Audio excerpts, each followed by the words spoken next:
Morning, it's Michael here.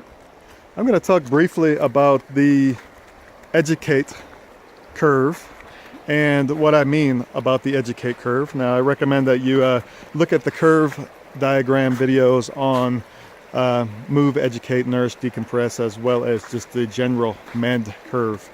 They're all pretty short, so I'm going to try and make this one short as well. So the educate curve is basically, if you haven't seen my other curve diagrams, is you have a curve like this. On one side you have, and it goes up to higher and higher levels, you have one side of a very high awareness of basically of self-awareness as far as education and educating yourself about yourself. On the other side, you have people that are exceptionally unaware of what's going on in their life and the decisions that they make and how that affects their life. So what I'm recommending is that most people on this pendulum or this swing at the bottom have a very low level of awareness on the cumulative effects of the decisions that they make throughout their day and how that affects their future.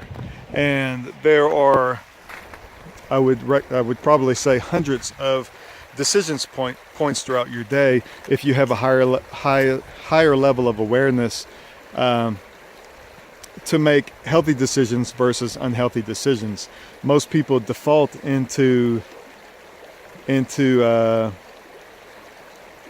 unhealthy decision process, depending on their stress level and depending on their experience and just kind of the groove that they've set for themselves. They just kind of keep doing the same thing over and over and over, and that's why they keep getting the same results. If you have a tendency to make a higher level of good decisions, then you're going to have the repercussions of that are going to be a higher level of health and wellness, and the opposite of that is true.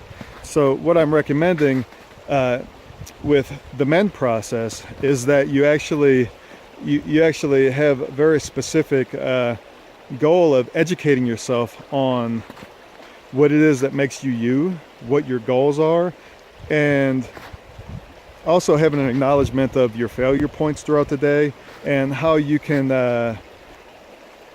recognize these things before they happen or while they're happening, but preferably before you take any action, and then having a heightened level of awareness and preparedness to actually divert yourself from the negative behavior that has been chronic for you, and putting yourself in a position for success to have to be prepared to make a better decision. So I believe that the more of these decision points that you make healthy decisions and a heightened level of awareness, that the cumulative effects are going to be a heightened level of well-being and happiness, basically. So it'll help you achieve your goals. So one way to have this higher, I guess you would call it a score on the educational level, is one thing is that you can just journal every day. And the journaling in itself is going to help you increase your awareness on these types of things. If you don't journal, then it's very difficult for you to come up with a plan and a preparedness to actually reach these goals, to change the position that you've been in your entire life. So if what you're trying to do is become a stronger you, become a person that has a greater health and well-being than you did this morning or than you did yesterday or 5 years ago, what you're going to need to do is you're going to have to change your process, and this includes your thought process and your level of awareness on yourself. And this isn't going to happen by accident. You actually have to take time, and for some people this is very difficult. The idea of journaling or self-discovery is not something that they really want to do, because they don't want to necessarily take ownership of the fact that they've put themselves in this position of unhealthiness, or the state of dishealth, or whatever you would want to call it. So, but this is exactly what it is. You know, if you want to improve upon the person that you are this morning, you have to have a higher level of awareness and to just make better decisions. And the cumulative effect of these decisions are going to, reap rewards, or they're going to reap